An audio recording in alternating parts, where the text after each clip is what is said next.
글로벌 외신 브리핑 박지영입니다.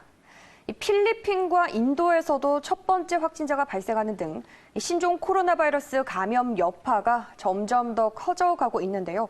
이런 가운데 WHO에서도 국제적 공중보건 비상사태를 선포했습니다. 각국에서는 신종 코로나 사태에 대응하기 위해서 총력을 다하고 있지만 바이러스의 확산 속도는 이보다 더 빠른 상황인데요. 그렇다면 신종 코로나 바이러스 백신은 도대체 언제쯤 개발이 될 수 있을까요? 뉴욕타임즈 보도로 함께 살펴보겠습니다. 전 세계 연구진과 또 기업들이 이 신종 코로나 바이러스 예방 백신 개발에 착수하면서 이 백신 개발에 대한 기대감이 커지고 있는데요. 다만 정식적으로 출시가 되기까지는 최소 1년 이상이 걸릴 것이라고 뉴욕타임즈가 전망했습니다. 이 기술의 발달과 더불어 연구진들의 공조에도 불구하고 통상 이런 백신들은 동물이나 또는 인체를 대상으로 한 광범위한 실험을 거쳐야 하기 때문인데요. 따라서 어느 백신이든 최소 1년의 시간은 소요가 되고 이보다 더 오래 걸리는 경우도 허다하다고 뉴욕타임즈가 밝혔습니다. 여기에 또 다른 질병과 마찬가지로 신종 코로나 백신 연구진 또한 백지 상태에서 시작해야 한다는 상황인데요. 지난 2003년에 사스가 발발했을 때도 임상시험용 바이러스 유전체를 내놓기까지 무려 20개월이 걸렸고 2015년 지카 바이러스 때는 이 기간이 좀 줄어들긴 했지만 그래도 6개월이 소요된 바 있습니다. 따라서 이렇게 소요 시간이 필요하기 때문에 이 백신이 나오기도 전에 신종 코로나 바이러스가 억제되는 상황이 생긴다면 이 백신은 출시되지 못할 수도 있다고 밝혔습니다.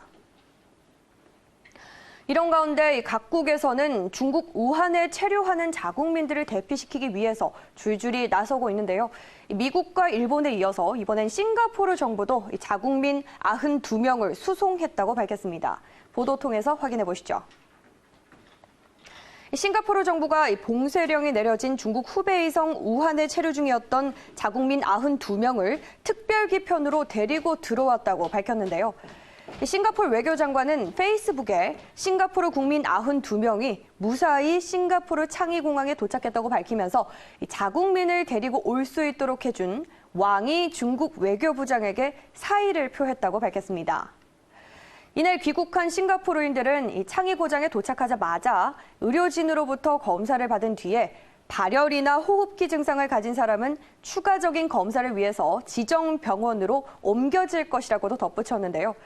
또 병원에 이송되지 않는 나머지 싱가포르인들 역시도 14일 동안은 격리 조처될 것이라고 밝혔습니다.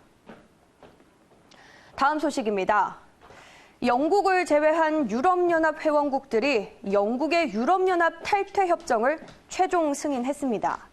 이에 따라서 오는 31일 오후 11시를 기해서 영국은 더 이상 유럽연합의 회원국이 아니라 제3국이 되는데요. 이를 두고 외신들은 유럽연합이 영국을 잃은 중대한 패배라면서 미국이 마치 텍사스를 잃은 격이라고 평가했습니다. 보도 통해서 확인해 보시죠. 유럽의회가 현지 시간 29일 영국의 유럽연합 탈퇴 협정을 비준한 가운데 이 브렉시트가 유럽연합의 상당한 악재가 될 것이란 지적이 계속되고 있는데요. 뉴욕타임즈는 유럽연합이 영국을 잃은 것은 굉장히 중대한 패배라면서 규모와 또 존재감 등 여러 가지 측면에서 미국이 텍사스를 잃은 격이나 마찬가지라고 평가했습니다. 영국은 이 유럽연합 국가들 중에서도 경제 규모 측면에서 강국의 위치를 차지하고 있는데요. 2018년을 기준으로 봤을 때 영국의 수출과 수입의 약 50%가량을 모두 유럽연합이 차지한 바 있습니다. 이에 따라 이 브렉시트가 영국에도 물론 충격을 가하겠지만 유럽연합으로서도 이 영국의 빈자리를 메우긴 어렵다는 평가인데요. 또 유럽연합에서 영국의 재정 기여도 역시도 상당한 편입니다. 역시나 2018년을 기준으로 봤을 때 영국은 유럽연합 예산의 약 12% 가까이를 차지하고 있기 때문에 독일과 프랑스에 이어서 세 번째 규모인 것으로 드러났는데요. 이뿐만 아니라 영국은 핵 보유자이자 유엔 안보리의 상임이사국으로서 국제 무대에서 세계적으로 목소리를 내온 만큼 국제 외교 안보 무대에서 유럽연합의 위상도 타격을 입을 수 있다는 전망까지 나오고 있습니다. 마지막 소식입니다. 미국에서는 연일 실적이 발표되고 있는데요. 마이크로소프트가 작년 4분기 월가의 기대를 상회하는 실적을 거둔 것으로 알려졌습니다. CNN의 보도로 확인해 보시죠. 마이크로소프트는 지난해 4분기 전년 동기보다 14%가 증가한 369억 달러의 매출을 올렸다고 발표했는데요. 순이익도 무려 36%나 늘어난 116억 달러로 집계됐습니다. 이번 실적은 이 월가의 컨센서스를 상회한 것으로 이처럼 탄탄한 실적을 뒷받침한 데는 클라우드 사업 부문의 지속적인 성장이 컸는데요. 이 지능형 클라우드 부문의 매출액이 월가 애널리스트들의 예상치를 뛰어넘으면서 119억 달러로 집계됐습니다. 특히 MS 클라우드 사업에서 핵심 부분이죠. 애저 클라우드의 매출액이 62%나 증가하면서 이번 성장을 이끈 건데요.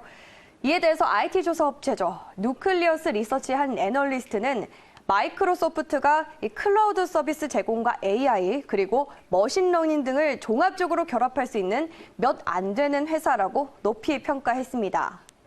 글로벌 외신 브리핑 1부에서 준비한 순서 여기까지입니다. 저는 잠시 후 2부에서 다시 돌아오겠습니다.